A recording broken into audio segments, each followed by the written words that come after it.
He's here. Now, broadcasting from the underground command post, deep in the bowels of a hidden bunker, somewhere under the brick and steel of a nondescript building, we've once again made contact with our leader, Mark Levin.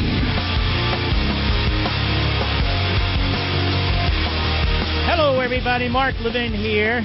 Our number, 877-381-3811, 877-381-3811. Little did I know on Thursday, the last show I did last week, that by simply going through media reports by established liberal media outlets for the most part,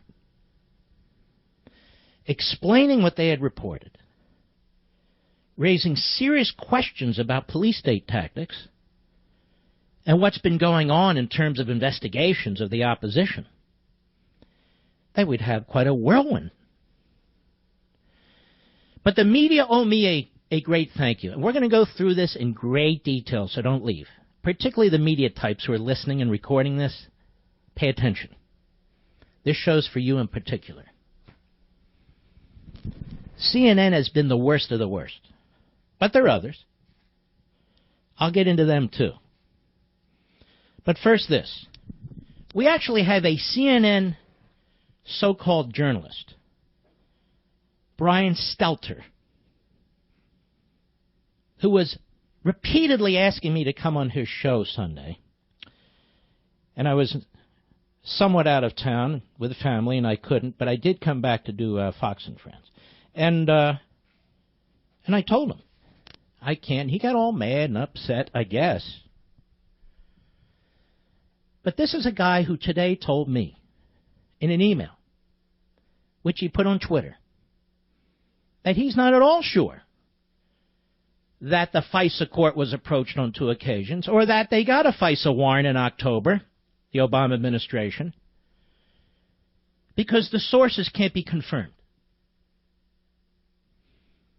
The sources can't be confirmed. Even more, they're citing Chuck Todd's interview on Meet the Depressed with former Director of National Intelligence, James Clapper. Now, stick with me on this. I want you to listen to this. And they're applauding this. They think this is great. Cut 17, go. Let me start with the president's tweets yesterday. This idea that maybe President Obama ordered an illegal wiretap of his offices. Now, let's stop right there. First of all, I did my show Thursday. The president tweeted on Saturday. I didn't say Obama ordered. I never definitively said Obama ordered the tapping of Trump's phones or whatever and so forth. But that's beside the point. This is what the media are focused on. The story, as I keep saying, is much, much bigger than the president's tweet. Go ahead. Would this be something you would be aware of? I would certainly hope so. I can say, obviously I can't speak officially anymore, but I will say that for the part of the national security apparatus that I oversaw as DNI, there was no such wiretap activity mounted against the president-elect at the time, or as a candidate, or against his campaign. I can't speak for other Title III authorized entities in the government or a state or local entity. Yeah, I was just going to say, if the FBI, for instance, had a FISA court order of some sort for a surveillance, would that be information you would know or not know? Yes. You would be told. Stop there. He knows of none. If the FBI did it, he would know. In essence, he would know if anybody went to the FISA court or went to the FISA court and got a warrant. Right? Is that what he said, Mr. Producer? Is that what I heard? Go ahead. If there was a FISA court order on something like this. Something like this, absolutely. And at this point, you can't confirm or deny whether that exists? I can deny it. He denies it. There is no FISA court order? Not to my knowledge. Of anything at Trump Tower? No. Well, that's an important... No, wait, he said more than that. Chuck, let me help you. Anything associated with the campaign or any of the people or anything else, there's no FISA court order. For weeks, the media have reported there are FISA court orders. For weeks, the media either promoted it or let it sit. For weeks, the media obviously wanted you to believe that so serious, and some of the commentators over the weekend, so serious are the connections between Donald Trump and his people and his campaign or whomever, his surrogates, and Russia. So deep are these connections that they were able to reach the probable cause standard and get a warrant under FISA in October to launch wiretaps, I guess, electronic eavesdropping.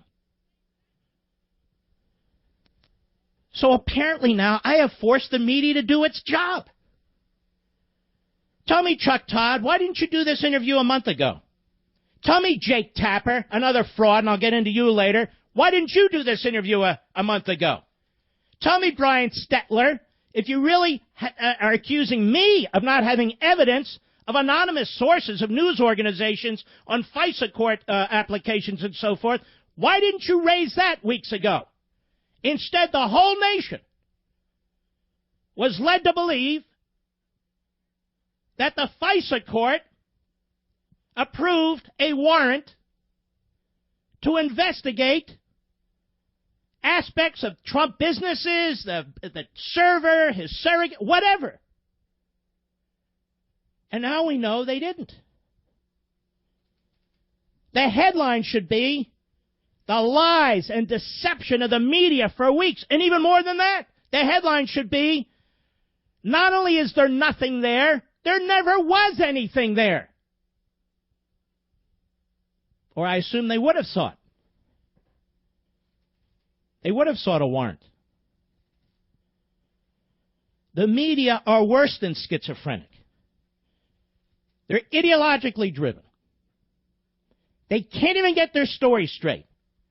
All weekend long, all day long, Mark Levin is a conspiracy guy. And he has no evidence to show. No evidence to show. All I did is read the news reports. Well, they said it aren't even fresh reports. Exactly.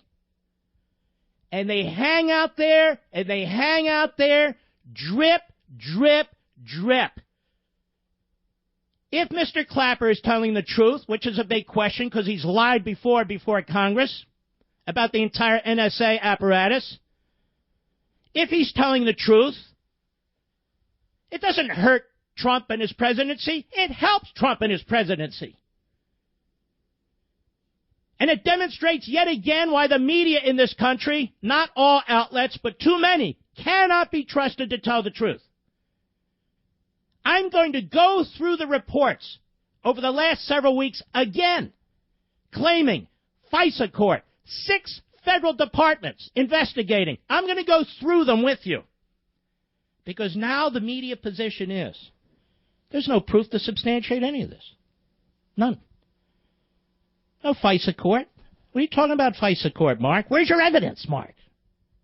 My evidence? I didn't write this. No, you don't understand. You're a conspiracy nut.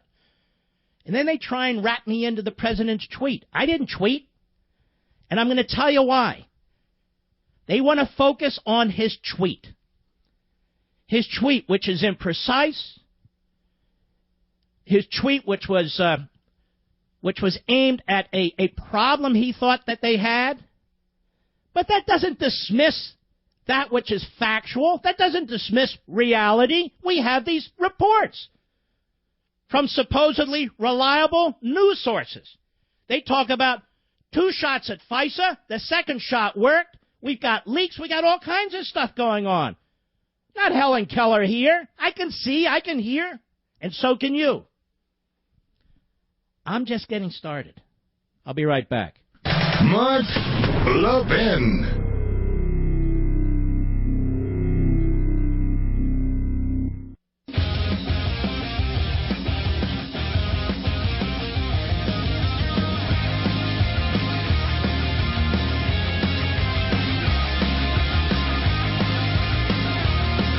James Clapper, ladies and gentlemen. One more time. Go.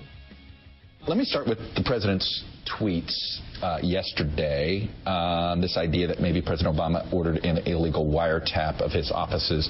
If something like that happened, would this be something you would be aware of? I would certainly hope so. I can say, obviously, I speak officially anymore, but I will say that for the part of the national security apparatus that I oversaw as DNI, there was no such wiretap activity mounted against the president-elect at the time, or as a candidate, or against his campaign. I can't speak for other Title III authorized entities in the government or a state or local entity. I was just going to say, if the FBI, for instance, had a FISA court order of some sort for a surveillance, would that be information you would know or not know? Yes. You would be told this? I would know that. If there was a FISA court order on something like this? Something like this, absolutely. And at this point, you can't confirm or deny whether that exists? I can deny it. He denies it. All of it. Why did Chuck Todd wait till this Sunday to get to the bottom of this, ladies and gentlemen? If this is accurate. Do you need me to do a radio show on Thursday, Chuck, to get to the bottom of this on Sunday? Why didn't you get to the bottom of this, Chuck, when it first came out weeks ago? Why didn't Brian Stetler raise questions weeks ago? Why didn't Jake Tapper raise questions weeks ago? Why didn't the chameleon Joe Scarborough with the Morning Schmo, I'll get to all these guys later, and Brian Ross, he's still around. How come none of them raise questions about that? How come no reporter that I'm aware of, certainly on the left, ever questioned that the FISA court had issued a warrant in October to investigate the connections of some of the Trump people and his server, the banks, and all the rest? How come? How come they let that story hang out there, and hang out there, and hang out there? So the reporters have to make up their minds. Are they all a den of lying ideologues? Well, I think they made up their minds. At least most of them, or many of them. So they're caught in a conundrum now. Where's the evidence, Mark? Where's your evidence that there was a FISA court ruling? Where's your evidence for that? Well, I read the newspaper. You can't believe the newspaper. Well, you are the newspaper. I've got a headline here. New York Times, January 20, top of the fold, first page on Inauguration Day, January 20. Wiretap data used in inquiry of Trump aides examining Russian ties. Really? Where'd that come from? They use the word wiretapped, as have other articles. I didn't invent it. I didn't invent the FISA court and the stories about the FISA court.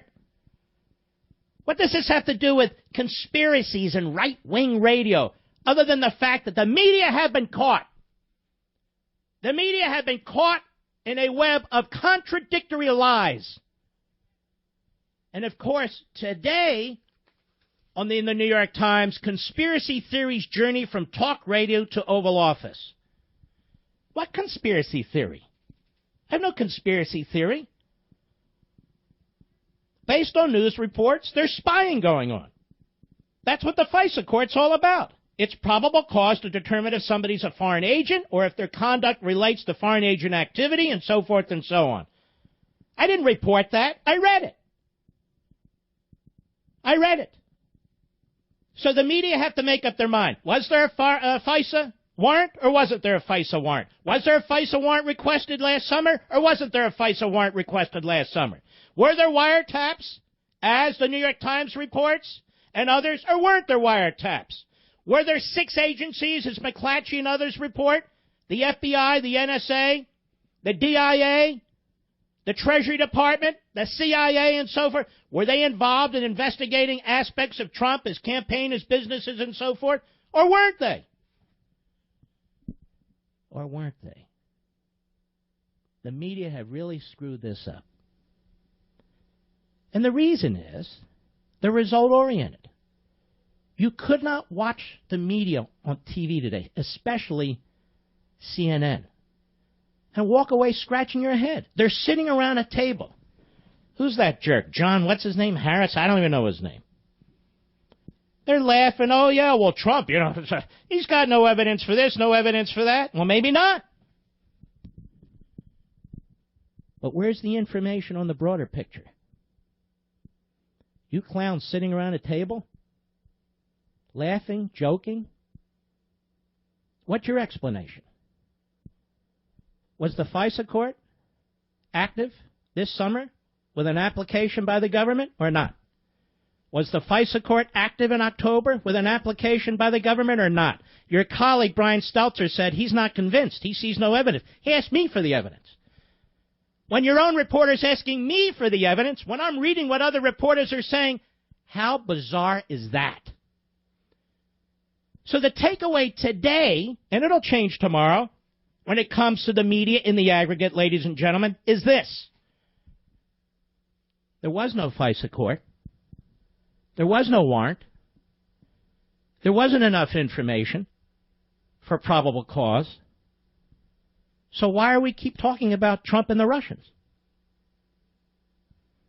Oh, even more than that.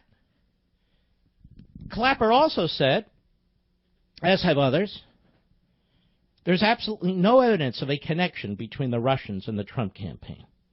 So my question, Mr. Producer, and the nation is this. Okay, that's great. But how do they know? How do they know? Was that leaked to them? No, it was told to them. So how does Mr. Clapper know? What did Mr. Clapper do to determine that there was no connection between the Russians and the Trump campaign, et cetera, et cetera? What did he do to determine that? Did he read a newspaper? Was there some kind of eavesdropping going on? Some kind of surveillance taking place? What did the Director of National Intelligence do to reach that conclusion? Just sit on his ass and spout off? What's Jake Tapper going to do to track that down? Or Brian Stelter? Or any of the others? I'm just full of questions. Because these people are full of it. For months this has been going on. For months. Selective leaking out of the government to media sources plopping down virtually anything on the record.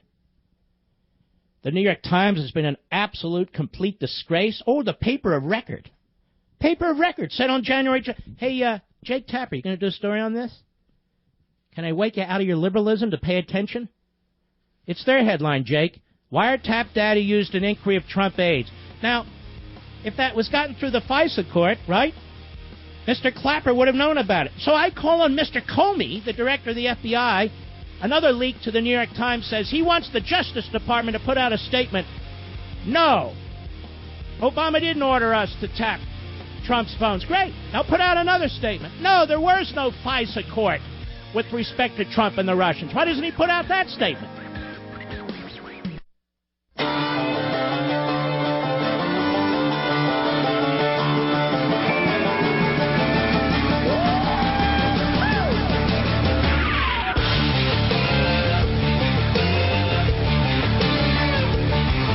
You're listening to Denali, the Great One.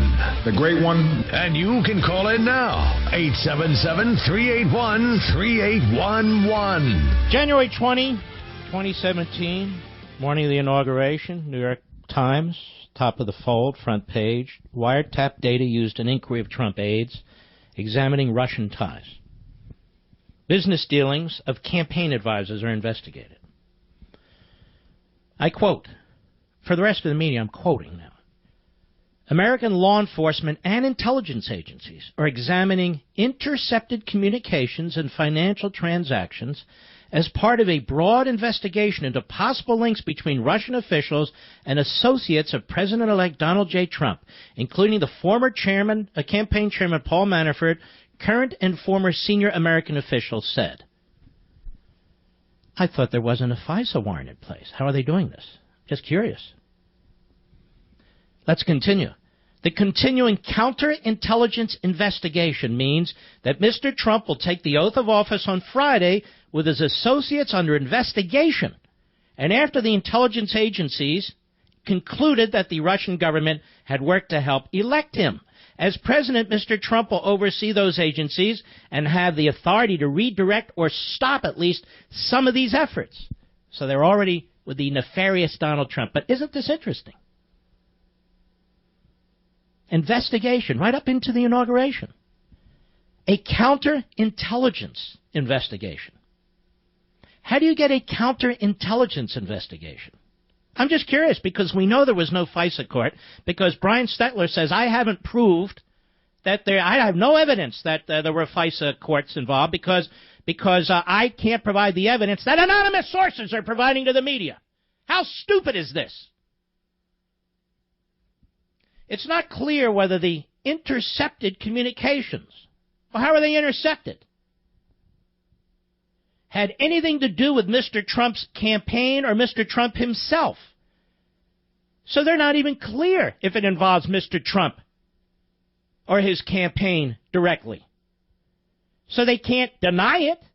So people are reading this stuff and saying, look at this. Hey, what are you, a conspiracy nut? What are you, right wing? From the New York Times, no less.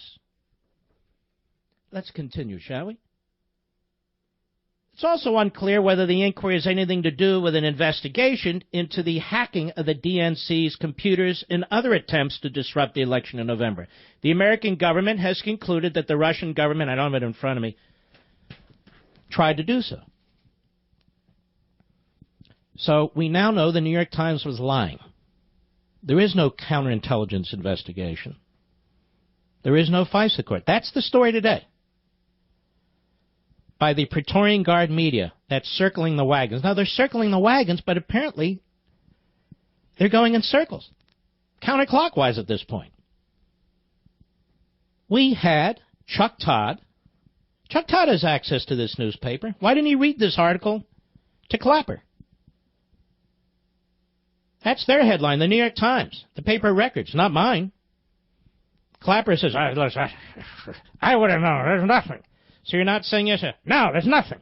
Oh. And the lib media is running around. See that? See that? You're wrong about a police state. You see that? You see that? No, you're wrong about a police state. It was your reporting that was wrong. But now, wait a minute. Was it wrong? New York Times. Wiretap data used in inquiry of Trump to aides. How do you get wiretaps, by the way? For counterintelligence purposes. The FISA court. So what is it, Mr. Stetler? Am I making this up? Well, which is it? Was there a FISA court warrant or wasn't there? Is the New York Times lying or isn't it? What do you think, Jake, over there at CNN? Quite a circle jerk over there.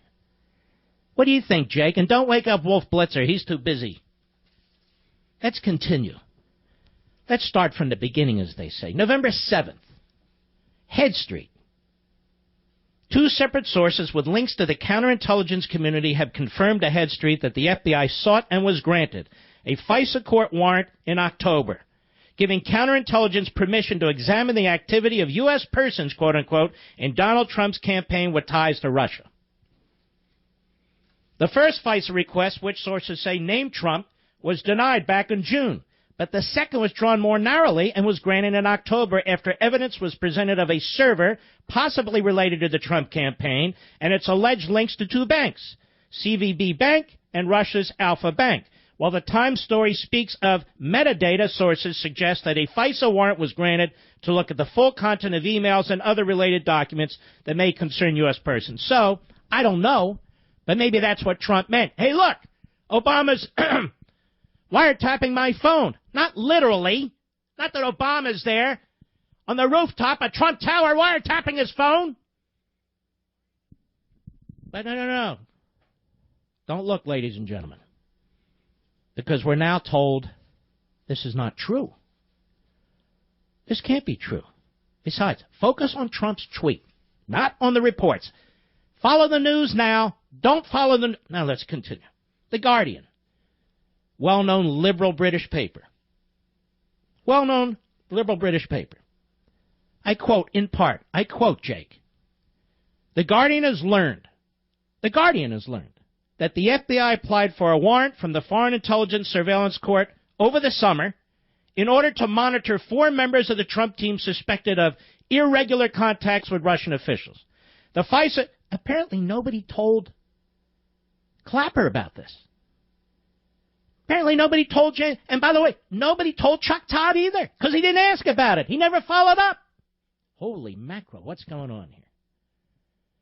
The FISA court turned down the application asking FBI counterintelligence investigators to narrow its focus. According to one report, the FBI... So, they uniquely, on their own, talk about the earlier attempt at the FISA court over the summer. Then they say, according to one report, the FBI was finally granted a warrant in October, but that has not been confirmed, and it's not clear whether any warrant led to a full investigation. Must be citing Head Street.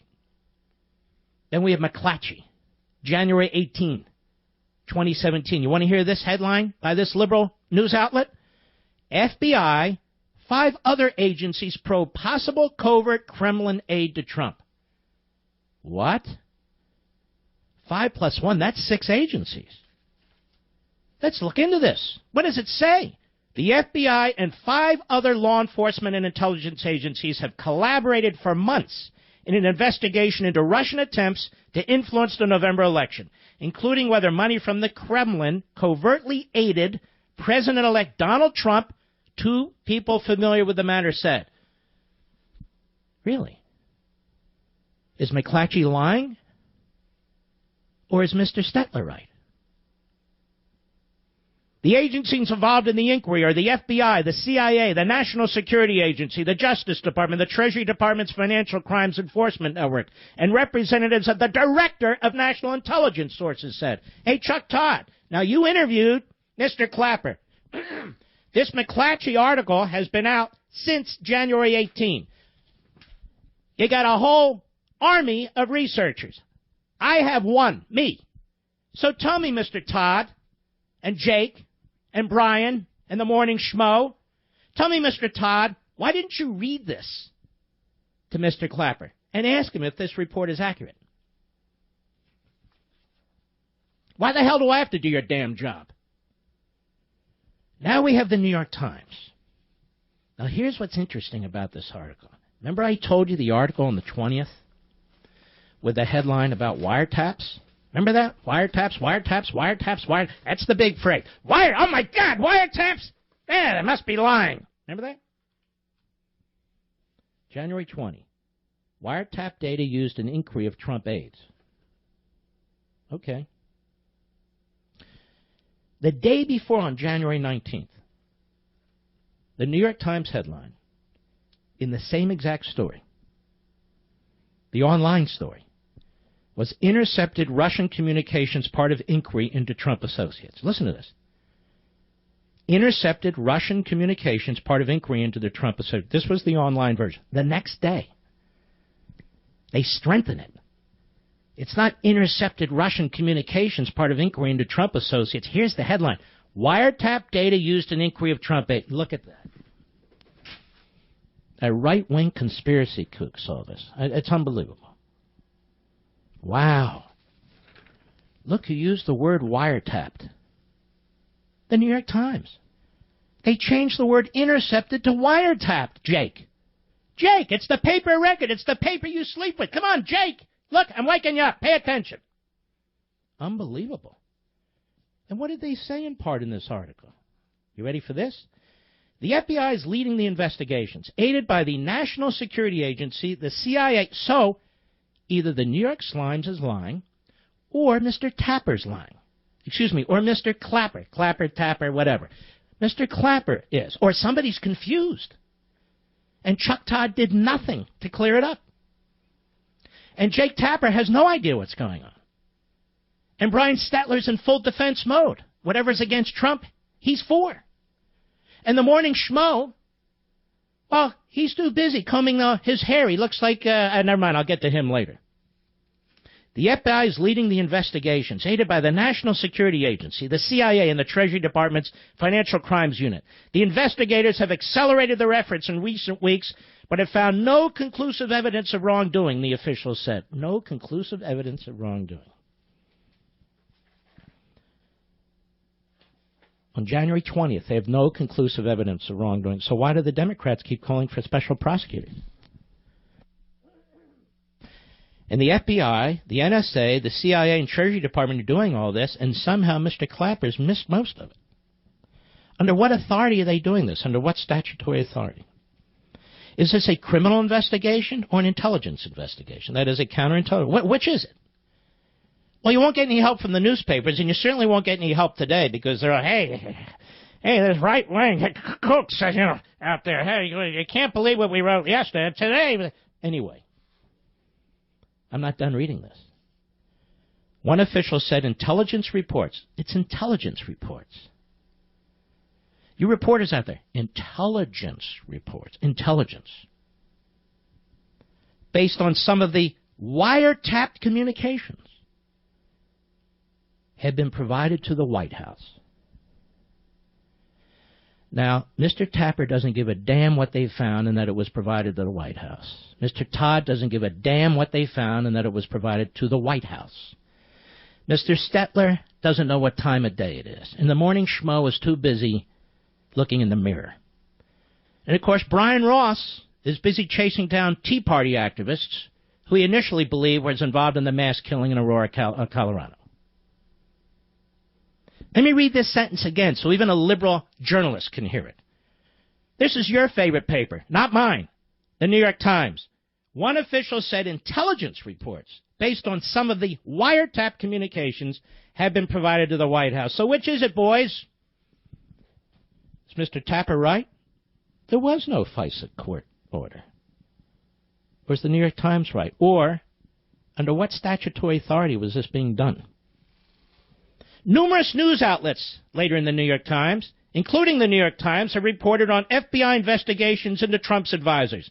BBC and then McClatchy revealed the existence of multi-agency working group to coordinate investigations across the government.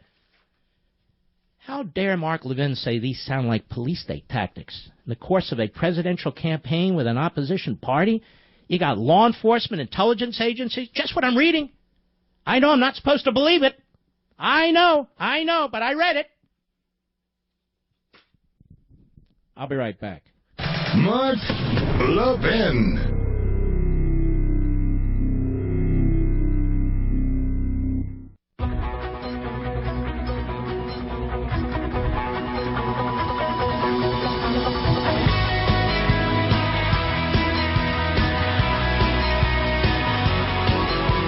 Now, next hour, or part of next hour, maybe into the third hour, I'm going to expose some of these frauds. Like Brian Ross, who's tonight, like he was all weekend, rabid conspiracy theorist. Talk radio. Brian Ross has a personal pique with me because I wanted him to go on the show after he smeared the Tea Party and tried to link them to a mass murder in Aurora, Colorado, and he's never forgiven me. So this is what he does. The Morning Schmo had an attack. He's got an IQ of -7. The morning show reminds me of the banjo-playing kid on the bridge of Deliverance. Take a close look. I think it's him grown up. I will address him. Brian Stetler, who was annoying yesterday, I will address him. Jake Tapper, apparently taking his shots, I will address him. These people have failed the American people. They want to talk about a free press, I'm all for it. They want to talk about freedom of speech. Nobody protects it and believes in it more than I as a radio host. That doesn't mean that they have failed us, and they have failed us miserably. They are pathetic. They circle the wagons. I mean, they're like the Keystone Cops. Well, what are we to believe? And I go through what the lib media says, and I'm a conspiracy theorist. Why? Because I should know better, the truth is, than to rely on them. So today the news is, according to Clapper, and they're playing it all over TV and everything, there was no FISA court tap. Forget about Trump and Obama. There was no FISA court tap involving the Trump campaign or people connected to it and so forth. All these reports have been false. And I'm waiting for James Comey, somebody in his office, to leak to the New York Times again that he's demanding that the Attorney General of the United States or somebody at the Justice Department put out a statement and saying not only was there no order from Obama to tap Trump, but by God, there was no FISA order either, of any kind. Because that's what Mr. Clapper just said. Against all the reporting that's been hanging out there for weeks because CNN and MSNBC and NBC and ABC and CBS and NPR and AP and all the rest of them let it hang out there. Only after my show on Thursday, suddenly they want to know. Suddenly they bring in Clapper. Nothing happened under me. Really? So will the New York Times be running a retraction? Multiple retractions? Will these other news agencies be running retractions? Will the news outlets that are covering me now cover them and report that they were wrong? What do you say, Jake? You know, there's one name for custom window treatments. Don't you love radio, by the way? We swing from one thing to the next here. There's one name for custom window treatments. Blindster.com. Blindster.com. Look, I love entrepreneurs who put customers first simply because it's the right thing to do. And I recently chatted with Blindster.com founder Kyle Cox. This guy's a class act. You know what he said? He said, without my even asking, he said, my number one goal is for my customers to be happy and confident when they give Blindster the privilege of helping them make their homes beautiful. Now, I even placed my own order on Blindster.com. I still can't believe how easy it is to measure and install blinds. Kyle stands by you and is so certain that you can do this, that if for any reason your blinds don't fit, even if you didn't measure correctly, Blindster will remake the blinds free of charge. You only pay shipping. Now, if you can use a tape measure and a screwdriver, you can install the highest quality custom shade, shutters, and blinds and save a bundle. And when you enter promo code MARK, you'll get 35% off, just because you're my beloved listener. So go to Blindster.com. That's blinds, the word blinds, TER.com, promo code MARK. Get your 35% off. So we'll continue with some of the information into the next hour. I know the reporters are sitting on the edge of their seats so they can cherry-pick my statements and take them out of context. But ladies and gentlemen, you can hear the whole thing. And I will address certain reporters specifically during the course of the rest of the program. I'll be right back.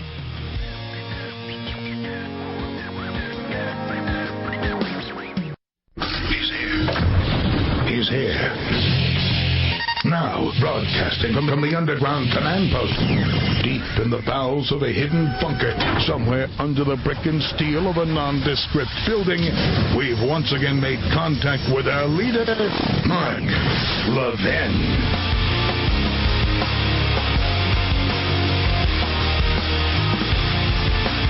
I'm here. Hello, everybody. Mark Levin. Our number, 877-381-3811, 877-381-3811. So, the media colleagues, the Democrats wanted to believe that so substantive and so broad is this connection between the Russians and the Trump campaign that even a FISA court order was granted on application by the Obama administration to investigate something, the use of some kind of surveillance techniques. And that sat out there and sat out there and sat out there. Only now are they moved to discount it. Brian Stetler, a leading pretend journalist at CNN, today, in response to me, and he put it out publicly, response to me, said, there's no evidence. Mark doesn't have any. That, in fact, that occurred. These are anonymous sources. Imagine that. Well, I didn't say I had any. Those are media reports. I was citing media reports. Apparently, I'm not supposed to do that. So why should I cite CNN or Mr. Stetler? Then, NBC swings into action. Chuck Todd, former Tom Harkin aide, brings in the man himself, Clapper. You know, like the movie, Clap, Clap? I mean, the commercial, and the light goes on and off? Him. Brings in Clapper, who says affirmatively, no. There's no FISA court, not on Trump, not on the campaign, not on this. Couldn't have said it more broadly. Okay. What's all this counterintelligence investigation stuff then? In the New York Slimes. In the headline, wiretapped. Where is it here? Oh, yes. Want to be accurate, of course. Wiretap data used in inquiry of Trump aides. Did I invent that? No. And then today in the New York Times, conspiracy theories journey from talk radio to Oval Office. Really? So in other words, the media were basically peddling a conspiracy theory. And Trump inarticulately tweeted out, hey, look, Obama is ordered taps on my phones. Hey, can you prove that he specifically ordered taps on your specific phone? I knew what he meant, and the rest of you knew what he meant, too. Would I have tweeted that out? No. But so what? There's a bigger issue here, and that's what I keep explaining over and over again. And now the issue's bigger than it was on Thursday. That is, who's investigating whom, under whose direction, and under which statute? What's the authority? And based on these reports, which the media today tell us are not accurate, or they're glommed together, tapper. Well, they took this chunk into three separate chunks and put them together into a conspiracy. Yeah, that's what I do, right, Jay? Have you noticed how the media are not so curious to get to the bottom of it? They want to get to the bottom of Trump, but they don't want really get to the bottom of what's been going on in the Obama administration.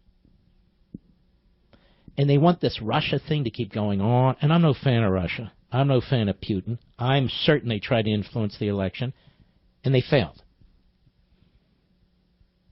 Oh, and for all those reporters out there, I supported Ted Cruz in the Republican primaries. You must be a Trump guy. I'm not a Trump guy. I'm a Constitution guy. That's what I am. So anyway, we get these reports, and there are other reports, too. And may I say, again, the paper of record's all over this stuff. I mean, the New York Times. You know, I'm the conspiracy theorist, but then here's a report, January 12th. January 12th. NSA gets more latitude to share intercepted communications. Now, it's possible that Chuck Todd asked Mr. Clapper about this, but I don't think so. Listen to this. I'm sure this is innocuous, too. In the final days, the Obama administration has expanded the power of the National Security Agency to share globally intercepted personal communications with the government's 16 other intelligence agencies before applying privacy protections. So let me ask a question. Let's see. Brian Ross, let me call on you. The intrepid Brian Ross. I thought he'd passed, but no, he's still there. Why would the Obama administration do this, quote, in its final days? If it's so crucial for the intelligence agencies and other departments to have this information before applying privacy protections, why would they wait until they go out the door? Yes, Brian. Oh, you're not interested. Morning Joe, take your eyes off Mika and try and stay focused. Answer my question. No answer? Jake, you didn't even ask the question. Stetler, all right, you're busy. You're eating, whatever, meatballs or something. Let's go on. The new rules significantly relax long-standing limits on what the NSA may do with the information gathered by its most powerful surveillance operations, which are largely unregulated by American wiretapping laws. Ooh, there's that word again. These include collecting satellite transmissions, phone calls, and emails that cross network switches abroad and messages between people abroad and that cross domestic network switches. So you have an increased risk that officials will see private information. Now, why would the Obama administration do that? Quote, in its final days. Anybody have an answer to that? Or are you just a right-wing conspiracy nut? Like the New York Times. Here's another one. Oh, my goodness. March 1st. New York Times.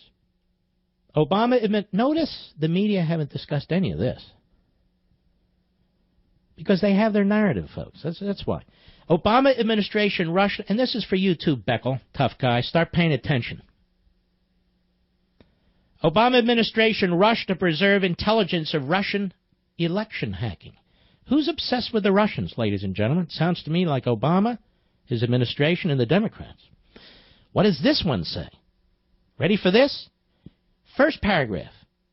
In the Obama administration's last days, more with the last days, White House officials, Jake, Brian, Joe, White House officials scrambled to spread information about Russian efforts to undermine the presidential election. Well, what information? How would they have access to information? Beyond the public record? Right? There's no FISA court. There's no surveillance going on and counterintelligence, unless, of course, you believe the New York Times. But if you believe the New York Times, then you have to disbelieve Mr. Clapper. So what information were they spreading, and where did it come from? Anybody? In the Obama administration's last days, this is New York Times, some White House officials scrambled to spread information about Russian efforts to undermine the presidential election and about the possible contacts between associates of President-elect Donald J. Trump and Russians across the government. What information, what sources, and what White House officials? What are you, kook? Are you a right-wing nut? No, it's right in the New York Times. You can't believe the New York Times unless we tell you to believe the New York Times. Let's go on. Former American officials. Sounds like Obama officials. Former American officials say they had two aims: to ensure that such meddling isn't duplicated in future American and European elections, and to leave a, quote, clear trail of intelligence for government investigators. These aren't police state tactics, ladies and gentlemen. What, are you out of your mind? Just because it's in the New York Times, they're telling us today, why do you believe it? Mark, do you have evidence? Do you have solid evidence? Let's see it. No, they have anonymous. Now, give us the evidence.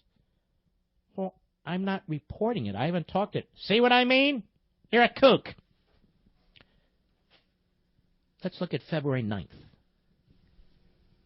Look at this. The New York Times again. The paper of record is no longer the paper of record, I guess. Right, Jake? Flynn is said to have talked to Russians about sanctions before Trump took office. Well, that must violate something. What does that violate? Actually, nothing. Let me go on. Weeks before President Trump's inauguration, his national security advisor, Michael T. Flynn, discussed American sanctions against Russia, as well as areas of possible cooperation with that country's ambassador to the U.S., according to current and former American officials. Now, here's a felony. Right here. A felony. Did Jake or Brian or Joe or the other schmoes, did they focus on the fact that this is a police state type felony? No. Let's get Flynn. Get him. Get Flynn. Well, wait a minute. Get him on what? Well, he lied to the vice president. Like they care. Well, you can't lie to the vice president. No, get rid of him. Let's go back to the New York Times. Throughout the discussions, the message Mr. Flynn conveyed to the ambassador, so they have a transcript of the discussions, or a partial transcript. The New York Times does. Sergei Kislyak, that the Obama administration was Moscow's adversary and that relations with Russia would change under Mr. Trump. By the way, that's a headline. Relations with Russia will change under Trump versus Obama. Wow, who would have guessed? Was unambiguous and highly inappropriate, the officials said. Wow, guy's committing a felony, and he's saying that Flynn's conduct is unambiguous and highly inappropriate. The leaker's committing a felony. Mark, you have no evidence this exists. The accounts of the conversations raised the prospect that Mr. Flynn violated a law against private citizens engaging in diplomacy. That was a joke. So they are aiding and abetting a felony in the release of apparently wiretapped or electronically gained or information that was otherwise obtained between a private citizen and the Russian ambassador. The private citizen had committed no crime. There's no probable cause for anything. And rather than clean the record, wipe it clean, they kept recording. and they leaked. Now, how did they get this information? Well, Mark, come on. Everybody knows there's an ongoing tap on the ambassador's phone. Really? Did everybody know that? Really? But didn't the New York Times report about wiretapping and other things going on involving Trump associates? Mark, you're glumming things together. You're taking this and this, and that's why I said Congress needs to investigate this, which now they say they will do. No thanks to Mr. Tapper or Mr. Stelter or whatever his name is or any of the other. No thanks to them because they've never been curious. Wow, what is this? Wall Street Journal? This is the news department. U.S. investigators have examined contacts Attorney General Jeff Sessions had with Russian officials during the time he was advising Donald Trump's presidential campaign, according to people familiar with the matter. They were investigating a senator for doing what? Contacts? Well, who ordered that? What's the legal auspices for that? I'm just asking. It goes on later, the focus of the U.S. counterintelligence investigation. Now, how many newspapers have called it that? Has been on communications between Trump campaign officials and Russia. Well, how did they get a focus on that? What did they use? Since obviously there wasn't a FISA court because Mr. Clapper said he would know. And Chuck Todd, breathlessly, almost threw up on his sneakers. The inquiry involving Mr. Sessions. There's an inquiry involving Mr. Sessions. An inquiry for what? Is examining his contacts while serving as Mr. Trump's foreign policy advisor. Listen to this. In the spring and summer of 2016. This goes back to the spring of 2016. How did CNN miss it? How did ABC News miss this? Oh, it's an anonymous source. Mark, what's your evidence? Well, good point. What's your evidence, Mark? Come on now. Later in the article, the investigation into Mr. Sessions' communications comes amid calls from Democrats and some Republicans for an independent inquiry into the possible cooperation between the Trump campaign and the Russian government to influence the 2016 election, particularly through cyber attacks. Now, this is very confusing. Very confusing. This is dated March 2, 2017. They say possible links. Did not Clapper say, has not everybody said who didn't investigate and didn't use source material, but nonetheless have said conclusively there are no connections? Didn't they say that? Amazing. I'll be right back. Mark Levin.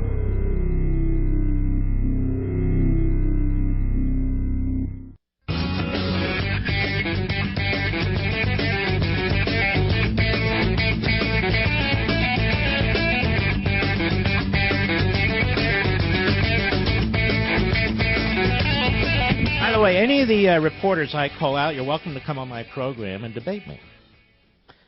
Some of them keep asking me to come on their program. You come on my program. That way you can't clip and cut and play and but just come on my program. We can settle this. But you'll have to answer some questions. Because right now you sound like a bunch of babbling fools, in my humble opinion. I'll give you a perfect example.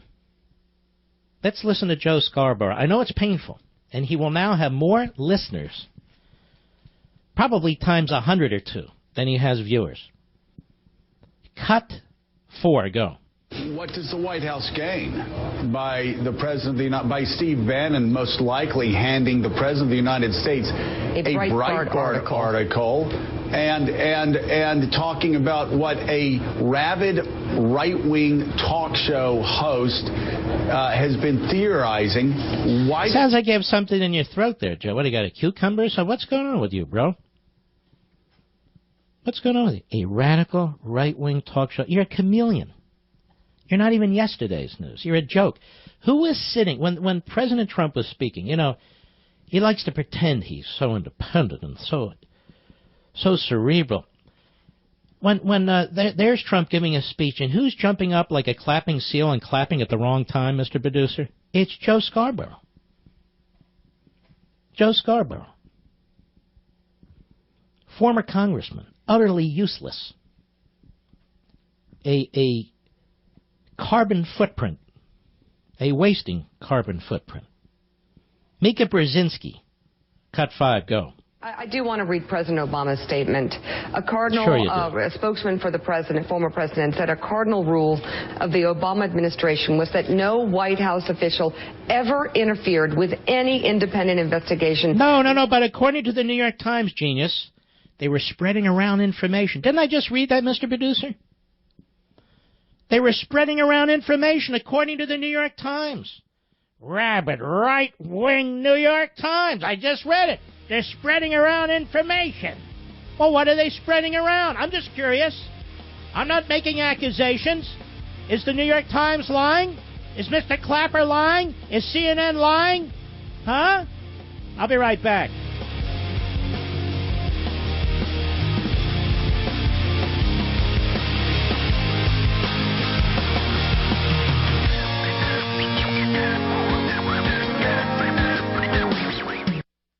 I want to thank all the media outlets, bloggers, websites, real reporters for getting this story straight. I want to thank them for trying to expose the spin of the lib media and the lib journalists and the Praetorian Guard generally. I'm just saying what they're saying, repeating it, making an analysis, and they're tripping all over themselves. They sound like buffoons. Brian Stetler's become a stalker. Just look at his tweets. He's become a stalker. He's a young guy, really way over his head, out of his league. But what kind of league are we talking about? Look at Jake Tapper, how he's making a fool of himself all day long. Look at Brian Ross, the blunder king of news journalism. And the morning schmo, nobody respects that clown. There he is in the audience, clapping. I got to meet the president. Anyway, you know, ladies and gentlemen, I bet those bags and puffiness under your eyes are still not going away. So many of you are asking Chamonix for a great deal on Genucel. So Genucel is back with a great discount. Genucel is a luxurious treatment with plant stem cells and anti-aging peptides targeting puffiness and bags under the eye. But something new is waiting for you. When you order Genucel right now, a $50 instant coupon for additional savings on your order. Chamonix will also give you Esotique. That's Chamonix's anti-aging collagen builder, and for results in 12 hours or less, you'll also get Genucel immediate effects as a second free gift. With this deal and today's $50 instant coupon, you can indulge in a 2-month supply of 3 amazing Chamonix products for much less than department or drugstore brands that don't work. Call 800-SKIN-604 or go to Genucel.com now. Order Genucel now, get 2 free gifts and a $50 instant coupon while supplies last. Call them. 800-SKIN-604. 800-SKIN-604. 800-SKIN-604 or go to Genucel.com.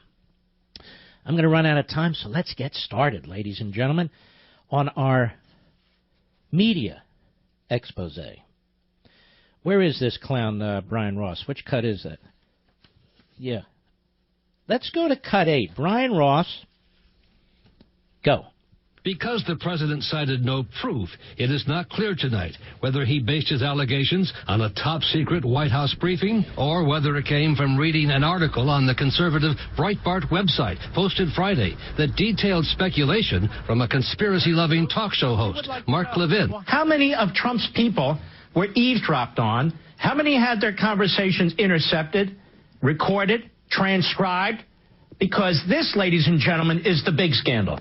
A spokesperson for President Obama... Well, let's stop right there. It comes right out of the media. Well, what, you on an oxygen tank machine or something? Well, let me tell you something. What did he call me? Conspiracy, whatever. Yes. Conspiracy-loving talk show host Come on, let me take another sip of that. Conspiracy-loving talk show host Mark Levin. Yeah, boy, that was quite a conspiracy I mentioned. Wasn't it? Was it? The guy's an idiot. Now, let me tell you about Brian Ross, particularly young people who don't know him. And then you young people in journalism, you should study this guy in order to learn what not to do. This is from the well-known right-wing website, Dylan Byers' Politico. I don't know if CNN accepts Politico as legitimate or not today, maybe tomorrow. I don't know. In television journalism, few reporters are as controversial as Brian Ross of ABC News. And this is from 2012. The investigative correspondent has landed major scoops and won prestigious awards for his reporting on the Peace Corps. Oh, I remember that one. Solyndra and U.S. anti-terrorism efforts, to name just a few. And yet, he's also produced more high-level haphazard reporting than perhaps any other reporter on television. In other words, the guy's a buffoon. Ross came under attack again Friday. Now, remember, this is 4 or 5 years old. When he reported that James Holmes, the suspect of today's theater shooting in Aurora, Colorado, this is the mass murder, may have connections to the Tea Party, basing that on a single web page that listed an Aurora-based Jim Holmes as a member of the Colorado Tea Party Patriots. Can you prove it, Jim? Can you prove it? There is a Jim Holmes of Aurora, Colorado, page on the Colorado Tea Party site as well, talking about him joining the Tea Party last year, Ross reported on Good Morning America. Now, we don't know if this is the same Jim Holmes, but this is Jim Holmes of Aurora, Colorado. Now, that's a reporter, isn't it, ladies and gentlemen? No, it's a schmuck. The report, which no other media touched, and ABC News and Ross later would apologize for, drew immediate criticism from right-wing bloggers. Why is it that when you believe in liberty, patriotism, a strong military, the police, the Constitution, that you're a right-winger? You notice that? Oh, you're right-wingers. Ultimately, from journalism experts on both sides of the aisle who felt that Ross irresponsibly sought to politicize the tragedy and engender controversy. That's what this clown always does. In 2001, Ross reported that Iraq and Saddam Hussein may have been responsible for anthrax attacks on the United States, citing 4 anonymous high-level sources who claimed there was bentonite in the anthrax. The White House later stated that no tests ever found even suggested the presence of bentonite, and that the claim was concocted from the start. Well, that's Brian Ross. Oh, my goodness. He likes to push those conspiracy theories, doesn't he, ladies and gentlemen? Who's next, Mr. Producer? We have Brian Stelter, the stalker. A young fella, Brian Stelter, on CNN yesterday. Cut 6. Go. Now, we don't know exactly what provoked Trump to then tweet on Saturday morning, but if that Breitbart story was making the rounds on Friday, we can pretty clearly link this back to Breitbart and to Mark Levin and to this conservative narrative. So let's stop. So I am responsible for the Trump tweet by citing the news media and by making the point that if the news media are accurate, these are police state tactics. Incredible. This is how pathetic this man is. Go ahead. Is out to get Trump. Now, by the way, that is a convenient excuse 2 or 3 or 4, whatever years down the line. If President Trump's term in office doesn't end up... a convenient excuse for what? Excuse for what? This is the mentality of a campaign operative for Barack Obama and Hillary Clinton. It's an excuse for what? That the Obama administration, don't criticize them. Don't investigate them, Mr. Investigative Journalism. No. We don't want to know from anything here. Go ahead. They'll be able to point back to President Obama and say it's all Obama's fault. So I do wonder if there's some breadcrumbs being laid here to assign blame later on. That's just a theory, but it does sort of... It's just a theory. Oh, where's your proof, pal? Where's your evidence? It doesn't matter. It's a theory. I'm a news reporter. Guy doesn't realize what a clown he is. Just a theory, but I'm going to spew it anyway. More of the great Brian Stelter. No doubt he's going to get some kind of award for media, whatever. Cut 7, go. Because early Saturday morning, Trump went on a reckless tweet storm, making allegations that are reminiscent of his birther conspiracy theory and his bogus claims about a rigged election. He said, quote, "How low has President Obama gone to tap my phones during the very sacred election process? This is Nixon/Watergate. Obama's a bad or sick guy." Where did Trump get these ideas? Where is he getting his information? CNN's Jeff Zeleny reports that this Breitbart news story was circulating in the West Wing on Friday and that Trump was infuriated by it. Now, the story... The Breitbart news story, and I didn't coordinate with them in any way. They picked up my comments, and Joel Pollack covered them and expanded on them, but he didn't get the story from any of us. So why do you keep saying that, Brian Stelter? I'll tell you what Brian Stelter is up to. He's a cover-up artist.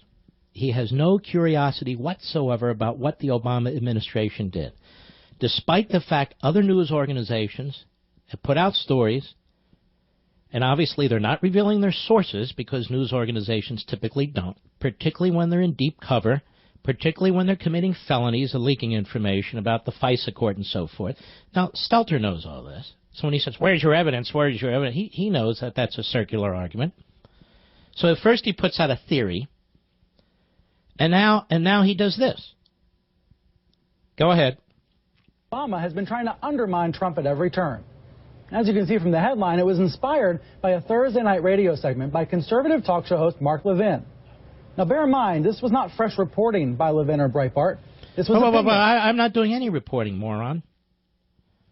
I said at the beginning of my program exactly what I was doing. You know what I find, folks? None of these people read my books, and yet they cherry-pick statements that other people say about me, particularly people who are not particularly friendly to me. And so they try to create a caricature. They try and position me. They try and position our positions. They look down on us. I will compare my wits. I will compare what I do to this punk any time of the day. And same with the rest of them. They're uninformed. They shoot from the hip. Their reporting is superficial. You know, you have an opportunity here to really dig into this, to prove or disprove something. I'm not talking about the Trump tweet. I'm talking about this entire issue. And they have no motivation to do it. So I called Thursday on the Congressional Intelligence Committees to get to the bottom of this stuff, one way or another, clear it up. Before there was a tweet on Saturday. And then they take the tweet on Saturday and try and look it back. Now, Trump supporters know exactly what Trump meant. They didn't mean that Barack Obama climbed Trump Tower under cover of night, got to the top of the tower, installed some kind of wiretapping device, climbed all the way down, went back to the White House unnoticed, put on his headphones, and was listening in on conversations. Everybody knows that didn't happen, so stop playing with us. Why don't you find out what has happened based on prior reports? That's right. Old news. That's just a few weeks old. This is your Brian Stelter on CNN. I'll be right back. Mark Levin.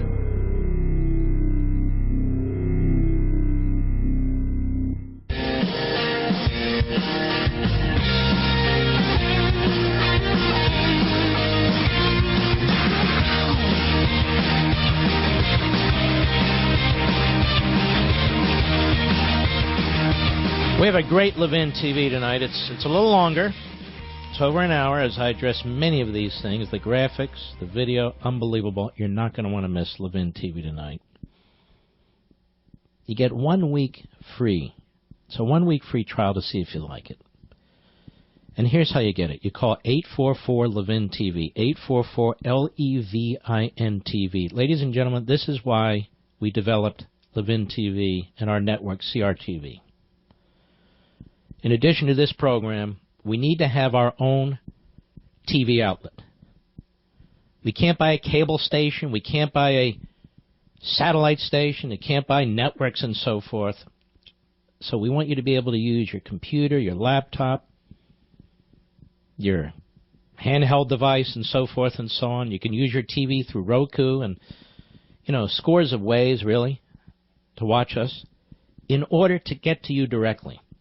So we're not filtered by the Brian Stelzers and Brian Rosses and Jake Tappers and so forth. So you can hear what I say. We don't need people to say what I said. We don't need people to report what I said. You can hear what I said directly and draw your own conclusions. And tonight will be an extremely special night. So call 844-LEVIN-TV and start your free trial. Start your free trial.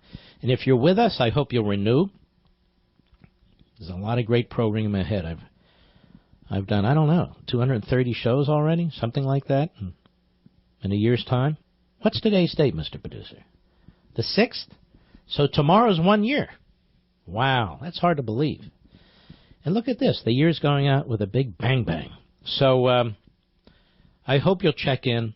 We also have the wonderful Michelle Malk and the wonderful Steve Lauder. These are great people, solid conservatives. We're going to be adding other people.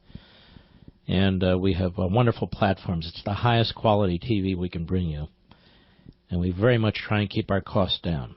So this is how conservatives and independents now are trying to approach what was a media monopoly. We don't have to be spoon-fed stuff anymore by, NBC and CBS and ABC and CNN and MSNBC and the rest of it. So please check us out. This whole system is really set up, our mission is set up to accommodate you and to engage you. So it's 844-LEVIN-TV or go to crtv.com. Start your free trial today. Now, you can watch my show tonight at 9 p.m. Eastern, or any other time for that matter, but that's when the fresh show's up there. And 10 p.m. Eastern, I will be on the Hannity Show. I have not asked to be on any of these shows. I have been asked to come on these shows.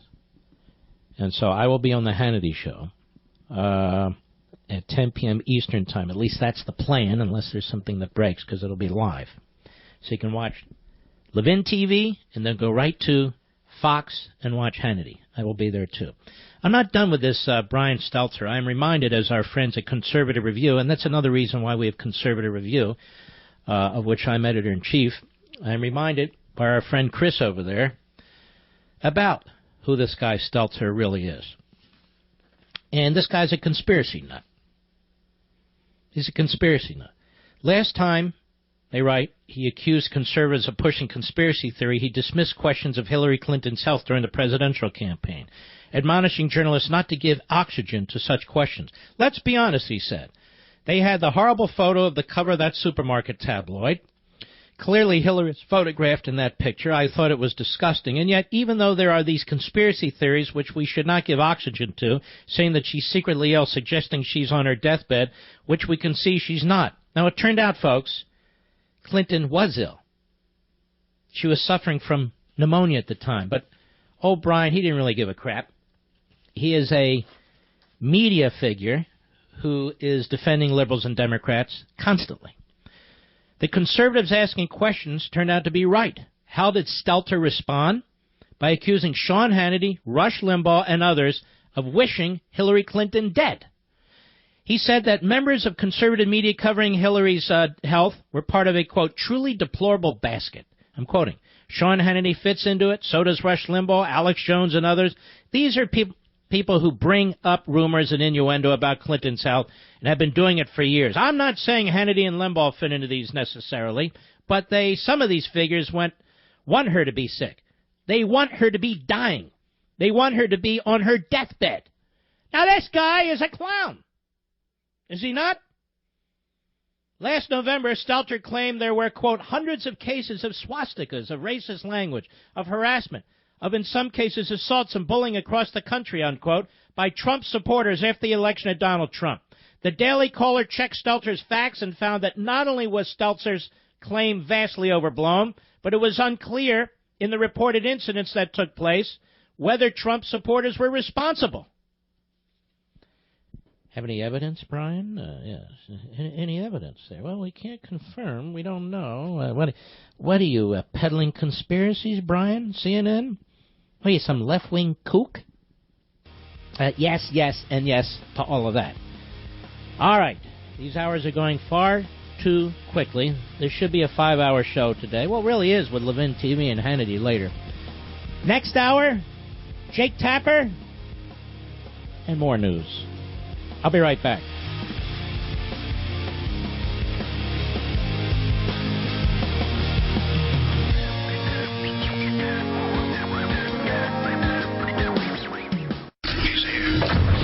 He's here.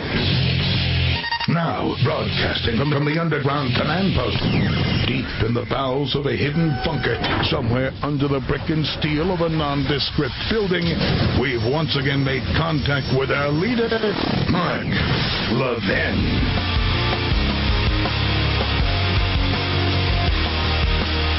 Hello, everybody. Mark Levin here. Our number, 877-381-3811, 877-381-3811. I know there's a lot of important stuff going on.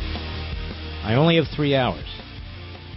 So Friday, Saturday, Sunday, Monday, they've been at it, so I have to unravel these things. I want to thank Ben Ferguson, by the way. He's a good man. He's a good friend on CNN. One of these loathsome bottom dwellers, Democrat hacks on there, attacking, and he defended me on TV, which is very nice. It's quite rare. I don't know why they're attacking me. Why? Because I'm telling you what the media said, even now. The lady at apparently was interviewed on, Fox, at the original source. And in their article, she said, I saw the FISA. I was emailed this, so I haven't heard it. And she said, I didn't say it said wiretap. I don't believe it does say wiretap. Well, I didn't say it said wiretap either. I mean, it's remarkable. I'm speaking in plain English. I'm not even using long words. And the Head Street article. So, wiretaps. I keep reading about wiretaps in the media. I have no idea what's in the FISAs. We're told today that there aren't any. Right? And so as Andy McCarthy writes today, the whole narrative about the Russian stuff collapses. As Eli Lake writes today, yeah, well, I mean, if there's not a FISA warrant, then what are we talking about here? And yet, over and over again, New York Times and other publications and other news outlets talk about counterintelligence investigations, right? Talk about wiretaps. Not me. I'm telling you what they're saying. Information intercepted. Information being spread around by the Obama White House staff. No conspiracy. These are reports. And then Tapper. Well, you know, he's chunking together this stuff. That's what I'm not chunking together anything. Although you media types ought to try and add 1 and 1. Every now and then you'll get 2. Here's Tapper. Cut 9. Go. So the big question, of course, where did the president get this latest conspiracy theory from? As we've reported... Let's just stop. I have no idea. But you're the guys peddling conspiracy theories now. You're the guys peddling conspiracy theories. Right-wingers. Go ahead. Will say that the president's sources were various conservative outlets, most prominently perhaps radio host Mark Levin, who seemed to take 3 basic chunks of information and combine them into one conspiracy theory of what he calls a silent coup. No. What I call a silent coup, and it isn't the first time, Jake. Number 1, the violations of the Constitution by the President of the United States that you have been so loath to report on. You know, the pen and the phone, separation of powers, all those things. The President of the United States issuing fiats left and right, whether he's nationalizing state areas or whether he's violating the treaty clause of the Constitution, or whether he's doing things of that sort, Jake. That's what I mean by silent coup. And also, yes, if all the things that the reporters have said are true, including the spreading of information around by White House staffers, including making it possible for the NSA to share information with 16 other agencies, including investigations by 6 intel and / law enforcement organizations. I didn't concoct any of this. This is in reporting. Then yes, what would you call it? And by the way, and the leaks the felonies that are committed to take out a guy like Flynn and an attempt to take out Sessions, and I'm guessing there's going to be more. Apparently you're blind to all this. Oh, you're putting all these chunks together. Well, maybe journalists should have put some chunks together. No? You see any kind of pattern from the reporting of your colleagues? It's just incredible. Ah, yes. Okay. Should we take some calls? I don't have my call screen, Mr. Producer. Any good calls out there? Get our friends to put... Yes. Cam, the great WMAL in Virginia. Go. Cam, are you there? KSFO Ray in California. Go ahead. Well, if they won't thank you, Mark, I will. Thanks for the great books. I did read them. And thanks for your dad's books as well. They're wonderful. And, what they're doing to you, Mark, they've been doing to Rush for a while, the whole kill the messenger thing. I told Rush years ago, a couple of times when they're attacking him, something an old bomber pilot taught me. It's when you're taking a lot of flak, it usually means you're above the target, Mark. Open the bomb bay doors. I'll be honest with you, Ray. None of this really bothers me that much. As a matter of fact, it gets me going. I know it's kind of weird. Like Patton was talking about war the way he did. Well, these culture wars, these wars over the truth, these wars over government and so forth, I live for this. So I'm not going to be your typical backbencher who just kind of curls up in a fetal position. No. I put the brass knuckles on. And I try my very best to be as accurate as is possible. I don't make loose allegations. I'm looking at all the information out there. I'm telling you the source. I'm giving you the date. I'm reading verbatim the quote. And then I'm telling you what I make of all this. This is what a citizen is supposed to do. Mark has no evidence. Well, I'm not a reporter. If they want to leak FISA information to me, assuming there is some, then leak it. But that said, they have a First Amendment. They're reporting stuff. And now they're telling us not to believe what was reported, or you're taking chunks and you're putting it together and so forth. It's just very interesting. This FISA stuff is still being pushed tonight in the news, and they're pushing it that it never happened because of the Clapper interview with Chuck Todd, who waited for weeks to have that interview so they could disclaim this. And so now you look back and you say, okay, some of the media pushed it, so-called legitimate media.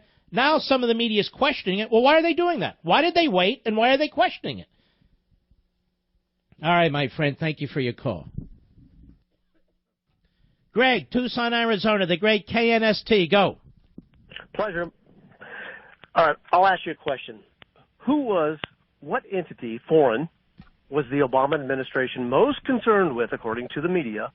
I didn't hear the beginning of your statement. Say that again. What foreign entity, what foreign country was the Obama administration, according to their own narrative and the media, who were they most concerned about meddling with our election process? America. No, Russia, correct? Sir, I'm not playing games. What is your point? No, my point is this. What do you need a FISA warrant for if your biggest concern of a foreign nation meddling with your election is Russia? You don't need a FISA warrant. The FISA warrant only protects you against surveillance on U.S. citizens. That's it. They don't need a FISA warrant. The FISA warrant story... No, that's not exactly right. You need a FISA warrant to tap, embassies and so forth. It's not so simple as you say. It's an embassy. No, you don't. Did you hear what I said? I spent 22 and a half years in... Sir, I was chief of staff. I saw some of these warrants, okay? You can't just put a tap anywhere you want to, even if it's a foreign embassy. It doesn't work that way. And the reason is you might collect information on citizens. That's why this is so serious. When you do collect information on citizens who haven't done anything, you're supposed to expunge it. Apparently that wasn't done. You get my point? Before it begin. Thanks for your call. All right, he's talking right through me. I don't think he is a former intel guy. I really don't, but I could be wrong. Raphael, Jackson, New Jersey, the great WABC. Go. Yes, hi, Mark. I'd like to start off say I'm a really big fan and a student of yours. Thank you. Listening to the clip of James Clapper speaking today, I think he was only responding to the weak and misleading. Yesterday, rather. Yesterday. He was responding to the misleading question he was asked. If you take note of the question that Chuck Todd asked him, he asked him if he was aware of the illegal wiretappings, to which he rightly responded he was not, because there's no illegal wiretappings that anybody's discussing. Mr. Producer, let's play that again. Let me start with the president's tweets yesterday. This idea that maybe President Obama ordered an illegal wiretap of his offices. If something like that happened, would this be something you would be aware of? I would certainly hope so. I can say, obviously I can't speak officially anymore, but I will say that for the part of the national security apparatus that I oversaw as DNI, there was no such wiretap activity mounted against the president-elect at the time, or as a candidate, or against his campaign. I can't speak for other Title III authorized entities in the government or a state or local entity. Yeah, I was just going to say, if the FBI, for instance, had a FISA court order of some sort for a surveillance, would that be information you would know or not know? Yes. You would be told this? I would know that. If there was a FISA court order on something like this? Something like this, absolutely. And at this point, you can't confirm or deny whether that exists? I can deny it. See, sir, that's where it unravels for you a little bit. That's why I played the whole thing. You're right about his first question. I caught my attention, too, but as you listen to the whole thing, the FISA court comes up and he denies it. And I think that's fine. Deny it. Now, we have reporting that contradicts that. And even the Head Street lady on Fox tonight said she saw the FISA, or something to that effect, the warrant or the application or what have you. It didn't include wiretaps. Great, but apparently there was one. So he says no. She says yes. Reporters say yes. Brian Stelter over at CNN says he's not convinced because he hasn't seen the evidence. So he's not going to rely on other reporting, and that's the situation. All right. All right, my friend. Thank you for your call. Kevin, what is it? Montague, New Jersey, the great WABC. Go. That's right, Mark. Hey, how come Comey didn't jump the hell up and down last year when these reports are coming out from the Times demanding a retraction? Well, why doesn't he jump up and down right now and say, hey, look, Mr. Clapper is correct. There was no FISA. And why doesn't he demand that from the Justice Department? Excuse me, if Mr. Clapper is correct. See, these are the inconsistencies, the incongruities that the media are not following up on. Now, why is that? Why is CNN spending half its day on me and not on that? Hey, Mark, one thing you were mentioning before, you have to get a FISA warrant, even if it's a foreign entity. Well, it depends on the situation. Did they get one when they tapped Merkel's phone and the head of the UN? I don't know. Nobody shared that stuff with me. Right. All right. Thank you, sir. I have no idea what they did. Let's continue. Let us go to Arnie, Sterling Heights, Michigan, Sirius Satellite. How are you, Arnie? I am doing fabulous. An honor to speak to you, and I truly appreciate your scholarship. Thank you, sir. Oh, now you don't understand. I am a right-wing, rabid conspiracy theorist. Well, I'm right there with you. God bless us. But consider the source. You know, the media really do have a most important role in this country. It's protected under the Constitution. And they pretend they don't give opinion. They just do news reporting and sometimes analysis. But they're not doing news reporting, let alone analysis. And so they lash out. And they're becoming more and more unhinged by the day. Because they do not like who's the President of the United States. They despise people like me in conservative media and talk radio. We don't make any bones about who we are and what we do. And they are increasingly unhinged and exposing themselves. That's the truth. Arnie, thanks for your call, my friend. I'll be right back. Mark Levin.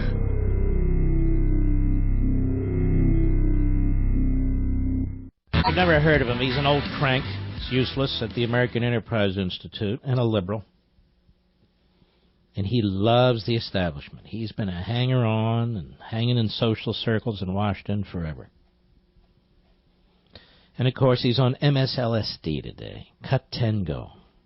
The president has access to information. It sounds like it's coming in secret transmissions from Mark Levin through the fillings in his teeth. That's very, very clever. Wow. Very clever. Secret transmissions through the filling in his teeth. I've never heard that one before, Norman. Let me ask you something, Norman. When you were a little kid, were you kicked around a lot? I'm serious. It sounds like to me, like the president's getting the secret information coming from the Mark Levin and the fillings in his... Do you realize, you fool, that you're attacking the very media that you suck up to? This is an entire exercise in exposing what the media have become and what the media do. That's what you got the information of your fillings in your teeth. Somebody named Peter Alexander. Peter. Or his nickname for Peter, maybe Dick. Dick Alexander. He's on MSLSD today. Cut 11, go. The heavy speculation right now, and the point that is reinforced by people inside, refers back to what was, in effect, a conspiratorial rant that took place Thursday afternoon by the conservative... What is a conspiratorial rant? Notice they all say the same thing. Jake Tapper, the New York Times, which has all these headlines about wiretaps and so forth. Peter, a.k.a. Dick Alexander. Conspiratorial. This is how they try to dismiss. But they're not dismissing me, they're dismissing themselves. That's the beauty of this. Yes, it is. I swear it is. Anyway, it goes on and on and on. So, that's what we have. That's the nature of the beast right now. Let's see here. John, Indianapolis, Indiana, the great WFDM. Go. I am talking to the man. I'm so happy right now. Hey, thank you, sir. Awesome. Hey, do you think that since this FISA stuff and it doesn't fall underneath the Freedom of Information Act, that we'll never get to the bottom of it? Because even if it does, a guy like me, a puke from Indianapolis, can't waltz into somewhere and demand this information. No, it will not be covered by the Freedom of Information Act. It falls under one of the exemptions. I understand there's litigation to get it. They won't get it either. This has been tried in the past many, many times. So there's only certain ways to get it.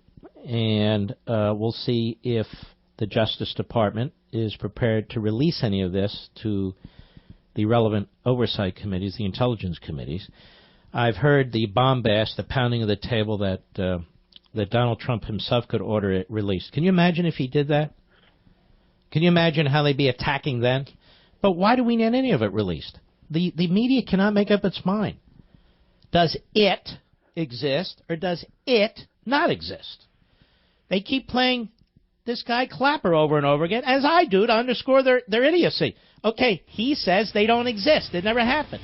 Great. Meanwhile, on Fox, one of these shows, particularly the bloated guy, he's going on and on about, what a relation? You can release it on your own relation. Release what? Clapper just said it doesn't exist. I'll be right back.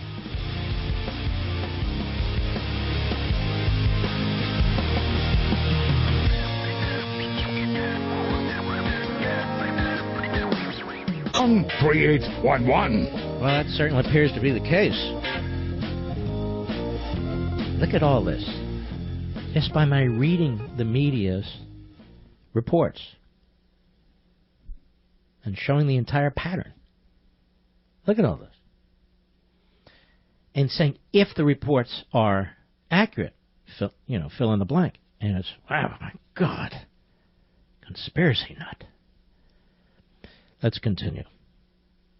You know, the big win in November for Republicans shocked the media elites and shocked the political establishment of both parties.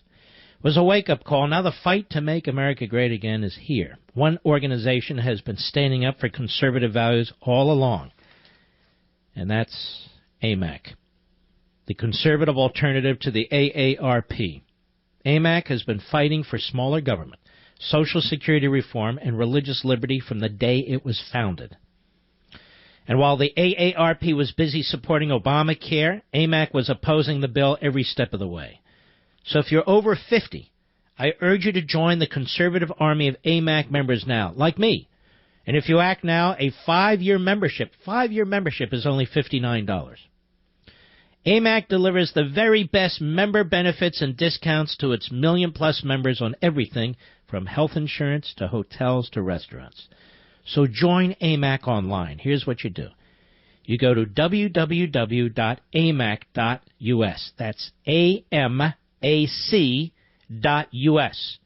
Or call 888-262-2006. That's 888-262-2006.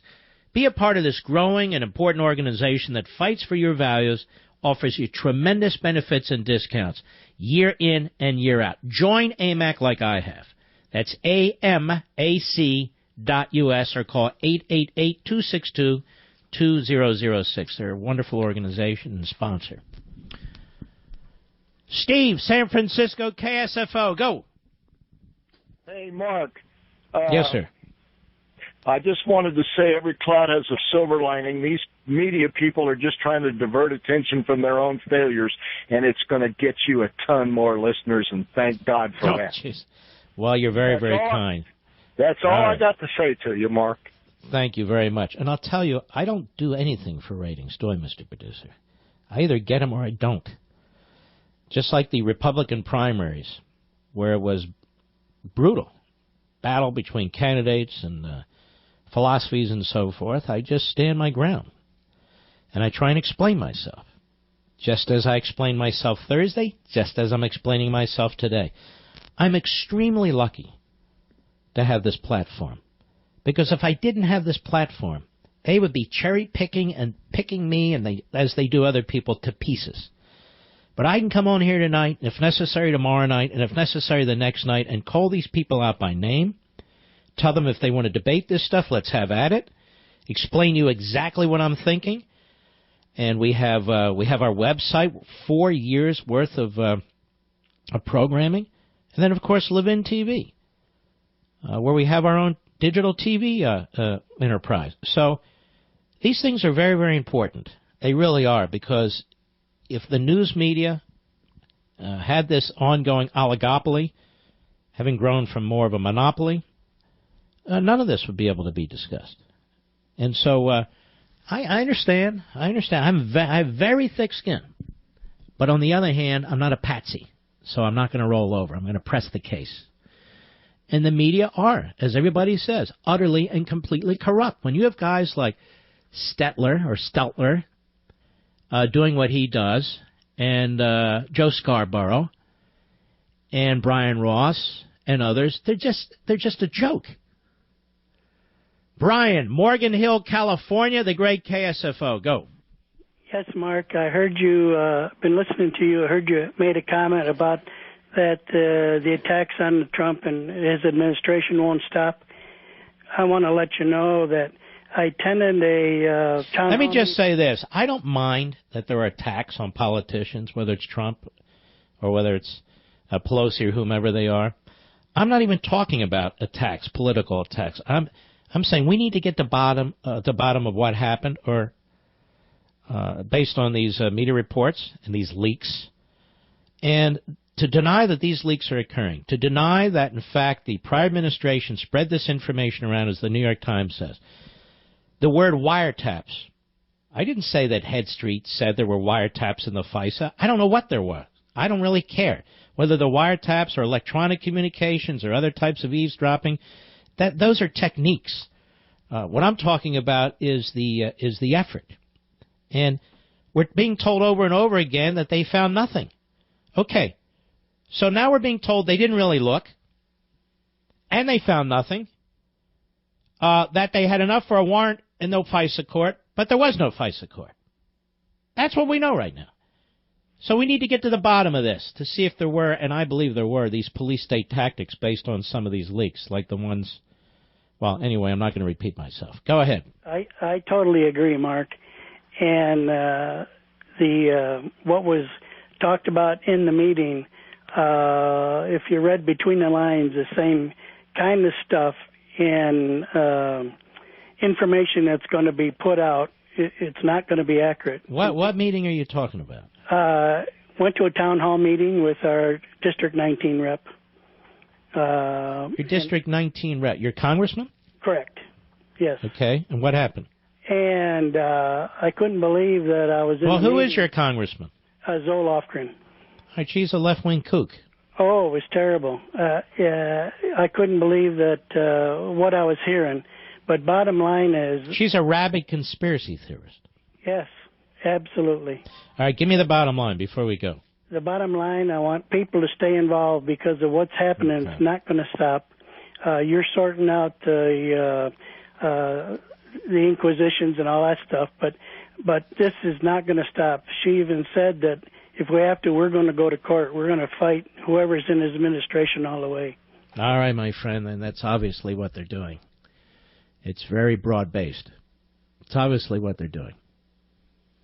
Let's go to Nicole, Dallas, Texas, the great WBAP. Go. Hey, Mark, good evening. I just wanted to say that I saw your show, or I heard your show Thursday evening. I didn't hear any conservative rants. You were a very intelligent and very passionate guy. And I truly believe that everything I've heard in the media tonight has all been just generalizations. You know, they haven't quoted you word for word. Well, word for word, they'll never do that. So they'll cherry pick. And that's the nature of liberal TV. That's the nature of commercial TV. You know, I'll tell you, Nicole, I had a number of requests. Nightline wanted to send somebody out here. AP, who else? I can't remember them all. And I said no. And I tell you why I said no. Because they would take a little comment that I make, just like you're seeing all over TV tonight. They would take a little comment, take it out of context, make it like I invented a thought when in fact I invented nothing, and that sort of thing. And so I make conclusory comments after I go through 2 or 3 hours of explanation or an hour of explanation, and I don't have to deal with people who seek their own ideological agenda and seek to twist what I say. I've got 3 hours on the radio and I have Levin TV, so I don't need them to get a message across.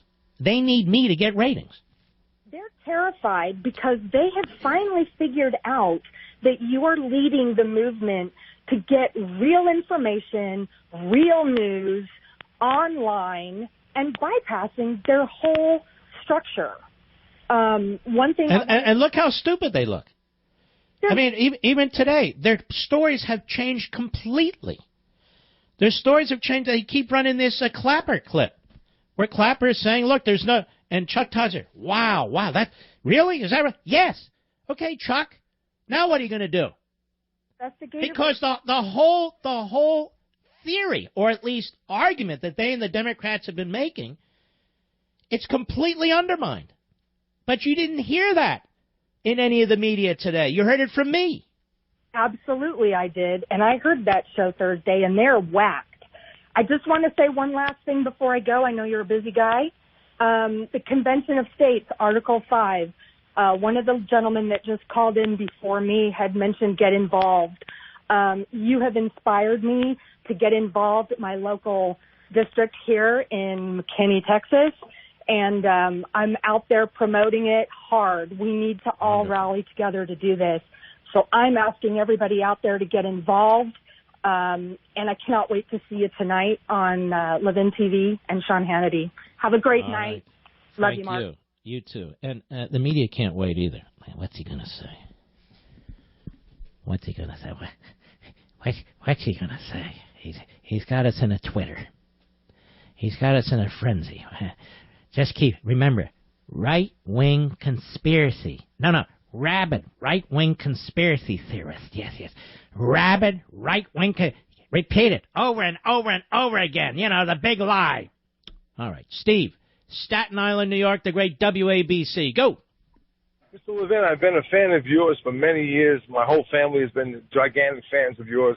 And I think I know the intonations in your voice well enough to maybe say this to you tonight.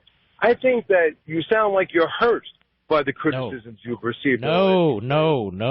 Trust me. Ask my family. I am invigorated by this battle. I want to fight these people. I want to confront them. I don't mind the back and forth. And let's do it. Seriously. Just know that we support you. We support you 100%. I appreciate that. We understand you do the readings for us that we don't have time to do. And I believe what you say 100%. Well, you should watch CNN because Jake Tapper, he's got it all figured out. Well, I don't watch Jake Tapper or CNN. I listen to Mark Levin every night at 6 o'clock on WABC. Well, you're very kind. Thank you, sir. I appreciate it.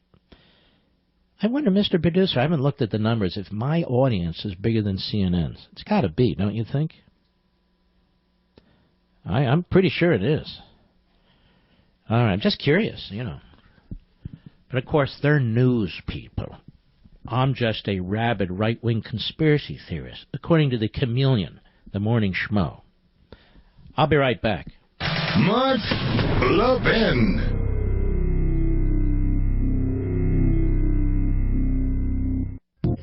Culture writer for the Washington for the New York Slimes. At least that's what I see here. Mark Levin being interviewed by Sean Hannity tonight. This will be fun and fact-filled, I bet. Does the moron even understand what his own newspaper has reported? How low does your IQ have to be to write for the New York Times? Does he even understand the word wiretap, White House staff, being used by his own employer? Culture writer at the New York Times. Used to be other things, too, according to this. But anyway, brilliant. These guys are just brilliant. No, we're going to rely on the New York Times, except CNN says maybe we shouldn't. A great night's sleep can help you have a great day. And I'm having a lot of great days. Today's a great day. Because I sleep on a Casper mattress. Casper was invented with 2 high-tech foams that give you all the support you need, guaranteeing you get the best night's sleep ever. It ships for free in a box so small you won't believe it even holds a mattress. And I love that Casper. It lets you try the mattress for 100 nights in your own home, absolutely risk-free. And they'll pick it up and they'll refund you everything if you don't love it. But you're going to love it. We have a whole bunch of these beds. From its breakthrough design to its packaging, to trying it for 100 nights risk-free, it's no wonder Casper was named one of the Fast Company's 50 most innovative brands of 2017. Sleeping on a mattress is the best way to try it, folks. Order your Casper. Take your existing mattress, lean it against the wall, try the Casper. Go to Casper.com, make sure you use my name, code MARK, and you'll get $50 towards the purchase of your mattress. That's Casper.com, code MARK. $50 towards the purchase of your mattress. Casper.com. Terms and conditions apply. That I was the original radio sponsor for Casper, and they are just outstanding. Absolutely outstanding. A great sponsor, too. Tim, Springfield, Missouri. How are you listening to us, Tim? Hi, Mark. How are you doing tonight? Good. How are you listening to us? Great. No. Listen, I need to know. How are you listening to us? On what station? On satellite? What? It's 104.1 on radio station. KSGF. It's a news station. Hi? KSGF. Yeah, go right ahead. Station here. Mark, it's hilarious that you're talking about the information that these guys are spewing out, and then they're going back going, Mark Levin is releasing this false information. It's hilarious. I mean, you're going back and saying the same thing that they did, and then they're saying that you're releasing the information. Yeah, it's really quite pathetic. It's too funny. I mean, they're even doing more than that. Where's my evidence? Excuse me, my evidence for what? My evidence for your anonymous sources? Yeah. It's truly bizarre.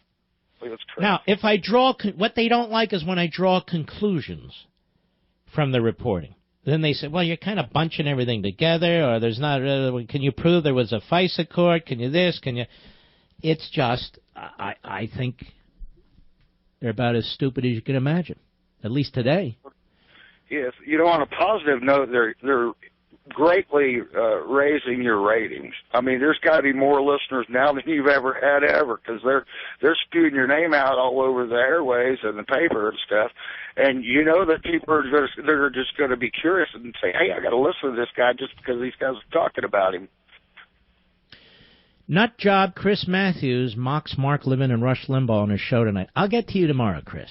There's plenty of time for this. And by the way, Chris, just remember, soda, not booze. Drink the soda. All right, my friend, thank you for your call. Let's continue. Maggie, Pennsylvania on the Mark Levin app. How are you, Maggie? Hi, I'm great, Mark. How are you? Very well, thank you. So first I wanted to say I'm a senior at Temple University. Wow. Yeah, and I want to thank my dad for sending me Plunder and Deceit. I was actually living in San Francisco, and I would read it at the gym, and I would hold it up, and people would look at me for Let me just say this to you, Maggie. You have now done more than anybody who's writing about me. You've actually read something that I've written, because most of them may not be able to. But thank you. I hope it's been helpful. So I just wanted to say it's crazy how when you put yourself out there and you give evidence of this that many people see is believable, that CNN, the totally unbiased, right down the middle news source, calls you a crazy conspiratorial nut. I mean, don't you see a lot of irony in that? I mean, aren't they supposed to be unbiased and just... I think over the last few years now, everybody's kind of known it, but they've gone so out far, so on the left, so much in the Hillary Clinton and Barack Obama camps, from the top down there. I think it's obvious to anybody. Their real battle now is with MSNBC, which from time to time beats them for the ratings. So they're all fighting for the fringe kooks, so they can't control themselves. They're fringe kooks fighting for fringe kooks. Look at the New York Slimes. It is a dying newspaper.